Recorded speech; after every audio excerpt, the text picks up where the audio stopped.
Alright, so this is another one of those videos where I'm working on this video and I'm almost certain that while I'm doing it, we're going to get the breaking news that Matt Lloyd has been hired to be the Bulls' next lead executive. I'm almost certain this news is going to come out today just based on all the reporting from the Bulls beat that was coming out over the weekend. But because I was out of town this past weekend, I was on a family trip, and I didn't have any content over the past few days, I didn't want to just hang around until that news came out to put another video. So instead, I thought given the first round of the playoffs has concluded, we have 8 of the 16 playoff teams eliminated, and when teams get eliminated, especially those who finish in disappointing fashion that had much higher expectations than getting bounced in the first round, you naturally have a situation where said teams' off seasons become interesting in what they do to try and fix their roster, either by upgrading their talent, implementing cost-cutting measures to bring their overall payroll below the tax aprons, or of course, they just pivot and blow things up entirely, which I feel is going to be more and more unlikely to occur going forward if the new draft lottery reform is implemented. But in any event, one team's failures could mean big opportunities for others. In the case of the Chicago Bulls, taking advantage of some of these teams' desperation going into the offseason. How, you might ask? Well, let's talk about it. So what's going on, everyone? You're listening to Bulls Central here. Hope you're all doing well. Now, we already know this is going to be an offseason of change for the Bulls, not only because they're bringing in a new front office, new head coach, but also the fact that they have 6 players on expiring contracts, if you also include Leonard Miller's team option. A league-high $58 million in cap space, 2 first-round picks, 2 second-round picks, and while having cap space in the NBA isn't what it used to be in the current CBA environment, where it's become easier for teams to extend their existing players, what it does open up, though, are the opportunities to assist other teams in need of trimming their payroll and looking to get out of some of their less than desirable contracts or players that clearly do not fit their roster, but may potentially still have some upside in a new environment. And when I look at all the teams that were eliminated in the first round, especially those teams that were expected to contend this season, teams like the Rockets, Nuggets, Magic, the Celtics even, yes, the Celtics, despite the fact that it was believed this to be a gap year for them, they still exceeded expectations, and then Tatum returned earlier than expected. I look at these teams and I see a mountain of opportunities for the Bulls to take advantage of some of these teams' misfortunes. Whether or not the new front office will decide to go down this direction as opposed to trying to sign a bunch of free agents or make trades to upgrade the roster will remain to be seen. But if I'm the Bulls, there are some current players/contracts that intrigue me for the right price. Now, let me start with a team that is near and dear to my heart, the Orlando Magic, a team that decided to throw big money at a core of Banchero, Suggs, Franz Wagner, and then trading most of their future for Desmond Bane, all but to blow a 3-1 lead and lose in the first round once again, this time as the 8th seed.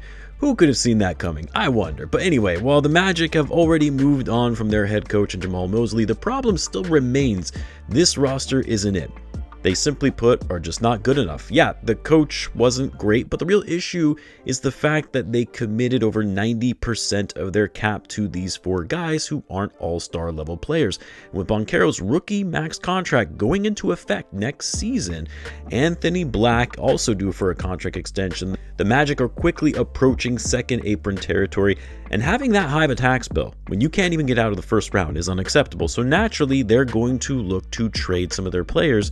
And the expected odd man out here is Jalen Suggs, who had a horrendous playoff series, had a pretty meh season, and once again was in and out of the lineup due to various injuries, and a player that still has $88 million owed to him over the next 4 seasons, although he does have a team option on the final year of that deal. It's a descending contract, but still a lot of money owed to this guy for a player who has been a disaster on offense and cannot stay healthy. Now, I've seen some Bulls fans say, well, the Bulls should take Suggs as long as the Magic send a couple first-round picks with him. The problem is the Magic don't have first-round picks to trade. They traded most of their first-round draft capital in the Desmond Bane deal.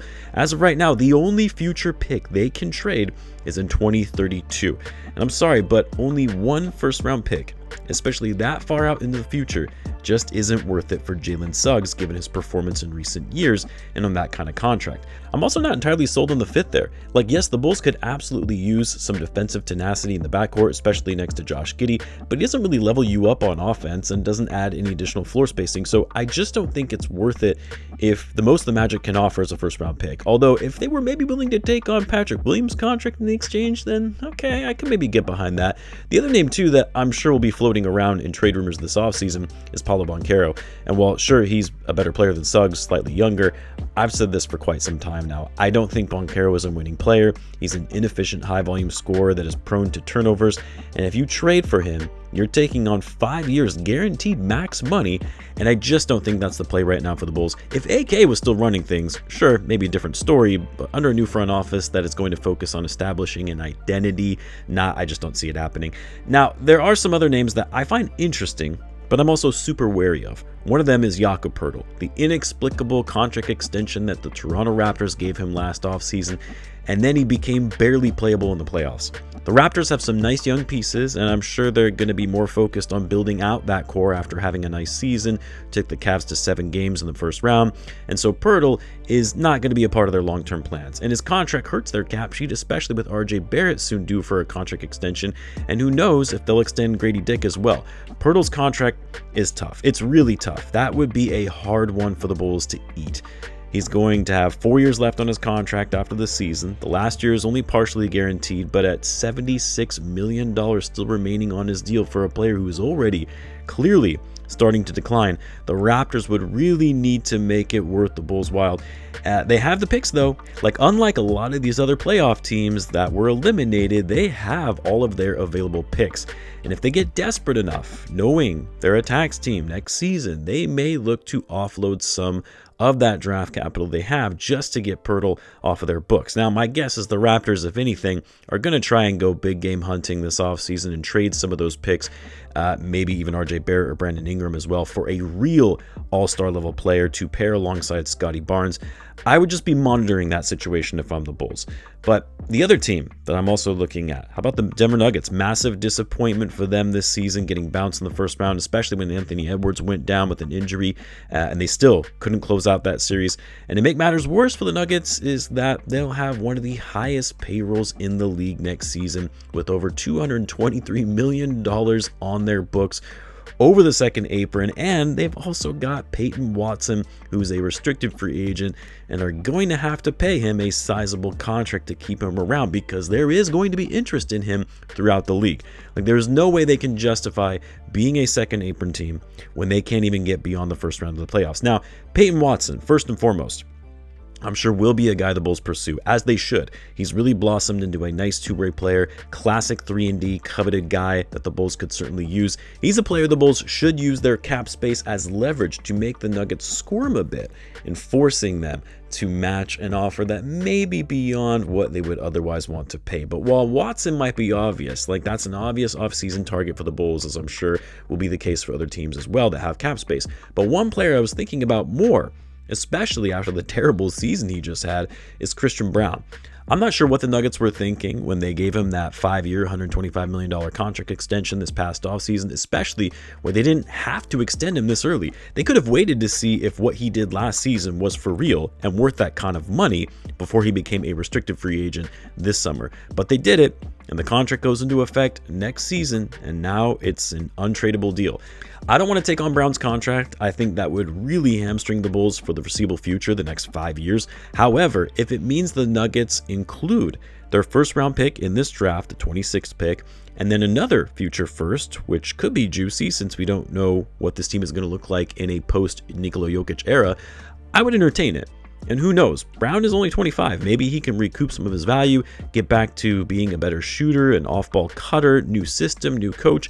Maybe the Bulls can unlock something in him. But it's not just Brown either, though, because it's possible the Nuggets realize they can't move him when they hardly have any draft capital to trade, so maybe they look to trade, say, a Cam Johnson or even an Aaron Gordon to try and shed some salary that way. Not that either of those guys would fit the Bulls' timeline, but you could always use some veteran voices, veteran leadership, and again, as long as the Nuggets, at a minimum, can send their 26th pick in this year's draft, giving the Bulls 3 first-round picks with the potential to package some of those to trade up, yeah, I could get behind it. Now, the other guy I'll talk about whose team hasn't been eliminated yet, even though they were on the brink of elimination and he was having a disastrous series, a player who has been linked to the Bulls recently, although I'm sure this is more of a leverage play by his agent than anything, but that's Jalen Duren.